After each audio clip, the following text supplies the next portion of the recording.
Yo le decía al Señor, Apocalipsis está lleno de juicios, le decía al Señor, está lleno de juicios y de juicios y de juicios. ¿Pero por qué? Porque dice la Biblia que Dios no tomará por inocente al culpable. Que muchas veces el juicio no se ejecuta inmediatamente porque Dios da tiempo para arrepentirse. Por ejemplo, cuando estudiamos las iglesias de Apocalipsis, nosotros veíamos ahí a una mujer que era una impostora, porque dice la Biblia en Apocalipsis que se hacía pasar por profetisa, dice. Mire qué tremendo, por eso tenemos que tener cuidado con los profetas y discernir la palabra, porque sobre todo hoy en día que el ministerio profético está surgiendo con fuerza, porque es un ministerio que necesitamos realmente para el final de los tiempos y porque la Biblia dice que la iglesia se asentaba sobre la doctrina de los apóstoles y de los profetas, entonces ponía un poder sinérgico. Cuando dice uno hará huir a 1000 y dos harán huir a 10,000, entonces el Señor viene y dice pongo apóstoles y profetas, pone a los dos. Pero donde solo hay profetas o donde solo hay apóstoles, no hay equilibrio. Entonces es una iglesia coja. Por eso al final todos los ministerios se necesitan. Y una iglesia sana es una iglesia que está siendo alimentada por los 5 ministerios. Pero esta mujer se decía ser profetisa. Primer chanfle. Después dice que seducía no a ovejas. Aquí volvemos otra vez a la parte de los pecados sexuales que menciona aquí en Apocalipsis 4, sino que dice, seducía a los siervos, dice. Imagínense. Y entonces dice, yo creo que mejor lo vamos a leer, está en Apocalipsis 2:20 y dice, léalo, lea ¿sí? Apocalipsis 2:20 hasta el 20, del 20 al 23.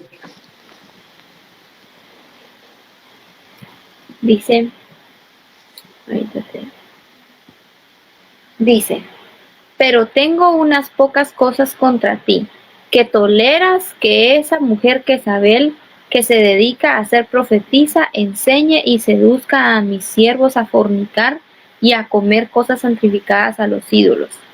Y le he dado tiempo para que se arrepienta, pero no quiere arrepentirse de su fornicación.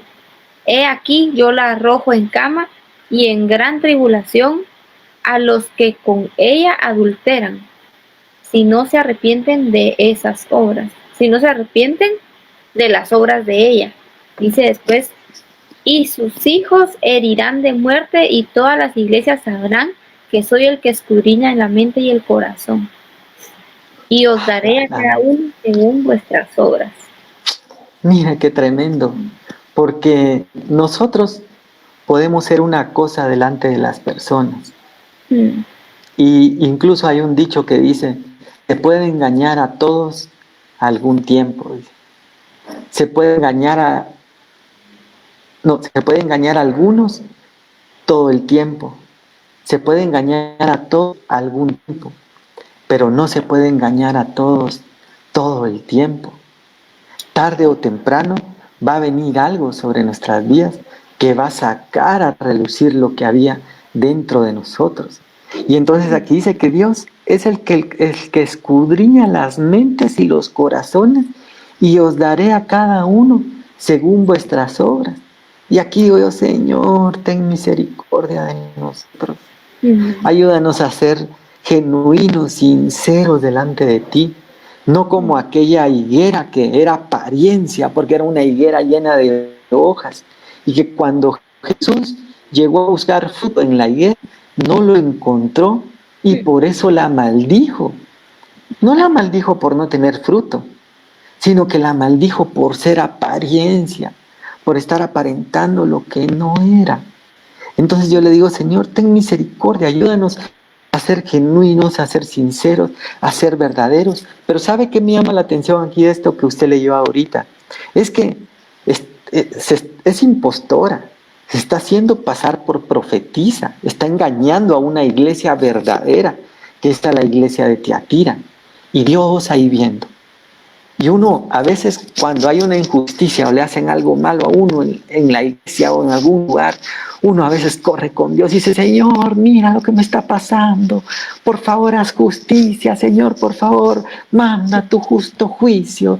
Como aquellos que están clamando, que menciona Apocalipsis, ¿verdad? Que están debajo del altar y clamando a Dios, diciendo, Señor, ¿hasta cuándo vengarás nuestra muerte?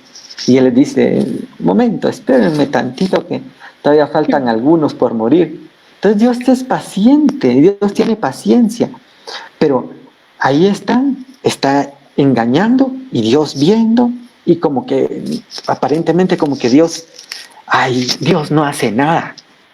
Dios, miren lo que me está pasando, qué gran injusticia, y Dios ni se preocupa por mí. No, claro que sí, un momento. Estaba el pueblo de Israel siendo oprimido en Egipto, estaban siendo hostigados por Faraón y por los egipcios, y pareciera como que Dios no se había dado cuenta, como que, y a mí me ha pasado, a veces yo he llegado delante de Dios y le digo, Señor, mira, ¿no ves lo que me está haciendo? A veces nos agarra feo, ¿verdad? Pero, y entonces Dios dice, claro que sí, lo estoy viendo, pero yo tengo mis tiempos. Y paciente, dice la Biblia, que Dios es lento para la ira y grande en misericordia. Y entonces dice, no solo se está haciendo pasar por profetisa, sino que está seduciendo a sus siervos para que cometan actos inmorales. Acaba lo que menciona Apocalipsis 14:4 que leíamos, y que coman cosas sacrificadas a los ídolos. Eso ya habla, primero es una fornicación física y luego es una fornicación espiritual, porque cuando el pueblo de Israel va detrás de los ídolos, detrás de los baales, detrás de las aceras, el Señor los compara a una infidelidad sexual y lo podemos ver en los grandes profetas como Ezequiel, Jeremías, Isaías, cuando el Señor viene y reprende al pueblo de Israel y tacha de adúltera, de fornicaria a Israel, porque entonces aquí habla primero de una contaminación física y una vez contaminado el cuerpo, entonces viene la contaminación espiritual, porque si vemos en la vida de Salomón, él pidió sabiduría para distinguir lo bueno y lo malo, pero le faltó pedir inteligencia, porque dice que inteligencia es apartarse del mal. Otra vez lo que Pablo le dice a Timoteo, huye, huye, huye de las pasiones juveniles, no te quedes ahí como que no, yo tengo el Espíritu Santo y el Espíritu Santo me da fuerza. No, mentira, huye de las pasiones juveniles. Y entonces Salomón tenía la sabiduría, pero no tuvo la inteligencia. Llegó a tener 1000 mujeres. Dice que, y esas mujeres, dice que apartaron su corazón de Dios hacia los ídolos. Entonces, primero vino la contaminación física y luego vino la contaminación espiritual. Entonces, primero vino el adulterio, la fornicación física, y luego vino el adulterio o la fornicación espiritual, y eso es lo que habla Apocalipsis. Y todo eso está haciendo esta mujer. Y entonces dice, pero le he dado tiempo para arrepentirse. Dice. Miren cómo es Dios de lindo. Dice, Dios es lento para la ira, grande en misericordia. Y entonces yo le digo, Señor, le digo yo, Señor, y se lo he dicho recientemente, le digo, Señor, ayúdame, Señor, a rendir todo aquello que debo seguir rindiendo en mi vida, porque no quiero llegar al punto en el que tú me tengas que azotar o corregir. Quiero entender y quiero aprender por las buenas y aprovechar ese periodo de gracia, ese periodo de misericordia donde Dios da el tiempo para arrepentirse y no esperar a que venga el azote. Pero después dice, mira, la postraré en cama y a los que cometen adulterio con ella en gran tribulación. Pero mira lo que dice todavía, si no se arrepienten de las obras de ella. Todavía no está, o sea que le dice, pero si se arrepienten, entonces no. Y así es Dios de lindo. Entonces, la invitación está abierta hoy, porque dice, si alguno hubiere pecado, abogado tenemos para con el Padre, a Jesucristo, el justo. Entonces, Dios no es un Dios que nos señala o nos acusa o nos pone el dedo. Cuando los discípulos llegan a hablar con Jesús, les dice, ¿quién eres tú para juzgar a tu hermano? Primero saca la viga de tu ojo para que puedas ver bien la paja en el ojo ajeno. Y cuando vemos que llega aquella mujer que había sido encontrada en pleno acto de adulterio, o sea, la agarraron infraganti. Ella no podía decir, no, me están inventando que es puro chisme y calumnia. No, tenían testigos, tenían las pruebas. Y la llevaron delante de Jesús y la tiraron ahí, la iban a apedrear. Porque eso decía la ley, que si alguien cometía adulterio tenía que morir apedreado.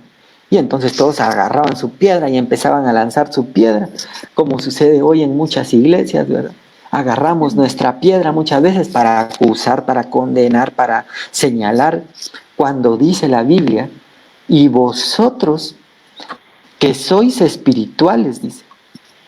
Lo voy a leer mejor, lo voy a buscar, ahí van a...